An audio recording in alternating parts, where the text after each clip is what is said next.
I just saw my line moving off there. Threw my worm off. I'm gonna tell you that without a doubt, these soft plastic stick worms like this Ocho have just dominated the bass fishing world the last few years. You can Texas rig it with a slip sinker, you can flip it, you can pitch it, you can drop shot it, you can shaky head it, you know, wacky rig, weighted wacky rig. There's so many great ways to fish them. You know, right now I'm fishing one just Texas rig, standard unweighted, and that's the way that I originally fished it, and that's the only way I threw it for a long time. I mean, what makes these special though is the way they fall. It's full of salt, and when it sinks horizontally, and it has a shimmy to it or a wiggle. I've got it just on a 4/0 offset hook, and I'm throwing it on a bait caster with 14-pound line, and I've got a lot of cover here. When you rig this, it's important to make sure that it doesn't have any twist. So I'm gonna run it all the way through, and I'm gonna see exactly which flat side that it's coming out, and I'm gonna make my hook point go through that same one. If I do that right there, that bait is perfectly straight. And what I'm gonna do is just kind of back it up and put the hook point in. That way it's perfectly straight, and it's gonna give it that really good wobble when it falls. Got it. Baits like this Ocho, I think, really shine when you have ultra clear water. And today, you know, you can see the bottom 6-8 feet deep, fishing in a clear natural lake in Michigan, and it's got a lot of weeds in it, but still real clear water. These baits are soft, you'll tear some up, but you get a lot of bites, and when they bite it, they just won't drop it.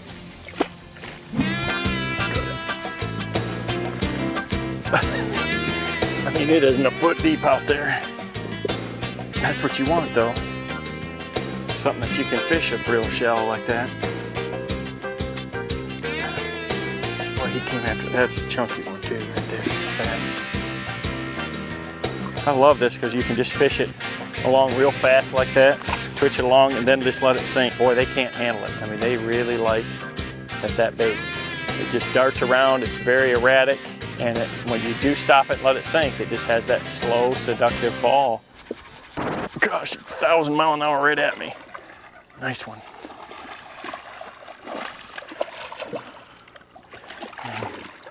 This is kind of a unique spot, which is perfect for a bait like this. You know, when you're you know, at a place and you see where a stream comes in or goes out, that's, you know, something really special. Like here, you look down there, you can see the green grass. Everything in nature is built to blend in with its surroundings. So, you know, green pumpkin, watermelons, it's hard to beat. If the water's a little stained, that's when I like to add a little color. You know, I use green pumpkin red or watermelon red, things like that. Okeechobee cross, something with a little flash to it. You know, the dirtier the water, the darker the color, and the more flake I like. But you want natural in a situation like this. Oh, that's a better fish there. Oh. This is kind of a real unique spot with all this current. A place where the bass are congregating. And to catch a lot of them, I mean, you might catch one or two on a hard bait or top water, but to catch a lot of them, you got to have something that they really, you know, are going to go after. And that Ocho is hard to beat. I pitched it out there, I picked up on it, and I saw, you know, that the bait was not where I'd left it. So I just kind of reeled down and loaded into that fish. You don't have to, you know, cross their eyes with this. I mean, they're going to put this bait and swallow it in their mouth.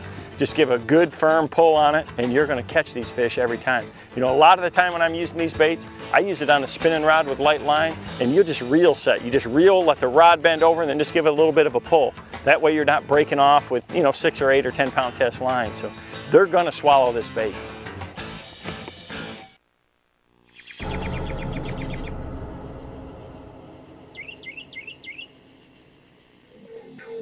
In situations like this, you could use other soft plastics and catch some bass. What I really like about a bait like this Ocho though, is it's the subtle fall that it has and the extra action. It stays in the strike zone for a long time, and I'm gonna tell you, when this drops down in front of them, the bass just can't handle it. They gotta put it in their mouth.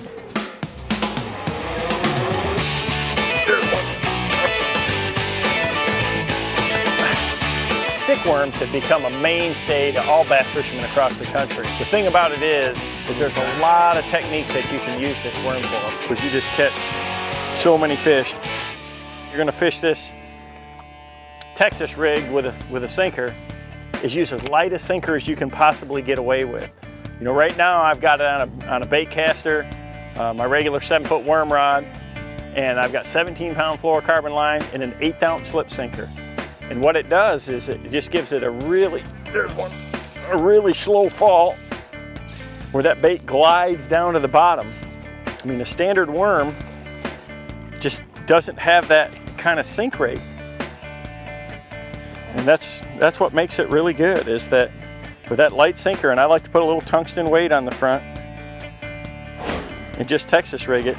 It doesn't sink straight to the bottom, and it doesn't sink horizontally like it does with no weight. It sinks just kind of with a glide to it, and it has a slow fall, and it kind of wiggles a little bit. It's, you know, for a straight-tailed bait, it's got a ton of action. I've had some of my best tournaments at Lake Amistad using this rig right here, you know, throwing it out there in 18, 20 foot of water. This is not a rig though that I'm afraid to throw anywhere. I like to pitch it and flip it too. You know, I'll pitch it around holes in the grass, around docks. It's just got a great fall to it. I just made a pitch up there just like I was flipping with that light sinker, boy, he just couldn't handle it. A lot of small fish there. Threw my bait. Keeper. There's a stream coming out right here, and it's got a lot of current in it, and those fish are just sitting there right where the drop-off is at. And all I'm doing is I've got a spinning rod, I've got 8-pound fluorocarbon on it, and I'm just taking a Ocho with like a number 2 live bait hook, drop shot type hook, and just wacky rigging it in the middle. You know, I mean, they make weedless wacky hooks, but when I'm fishing in the open like this, I like to use just an open exposed hook like that. That light fluorocarbon, that's the key. It has a, you know, real fast sink rate with that heavy bait, and it has that shiver, you know, that shimmy in action. Oh, there's a good one. You don't have to have a lot of knowledge to know how to fish it. That's a great bait for kids because they can, you know, just cast this thing out there and basically let it sink. A little better one there.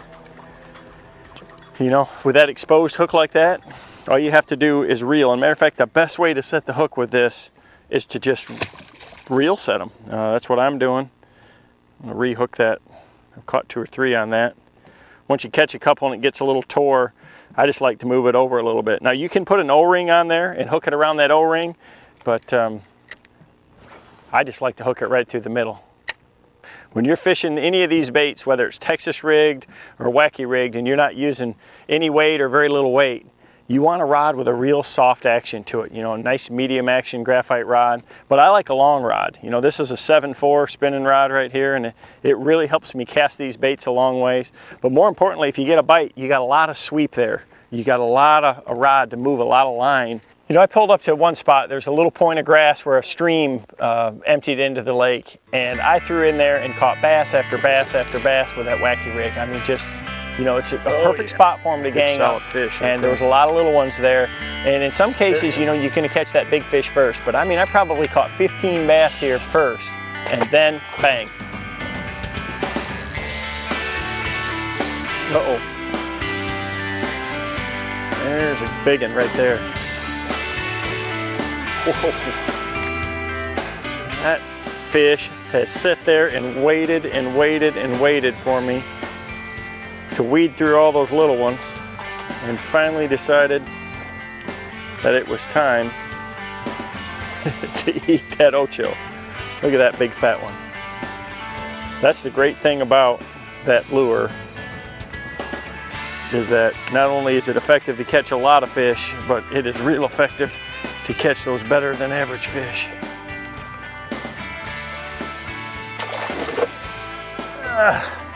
That's a fat one. Nothing but the hook there for the fish to throw. Just an awesome fish. It's been caught before right there. That's the neat thing about this rig right here, is when I've got high pressured bass, this is my go-to technique. You know, you got clear water. Okay. That's a pretty one right there. If you got clear water, this rig is hard to beat. You wouldn't believe how good the action is. It's just, they can't handle it.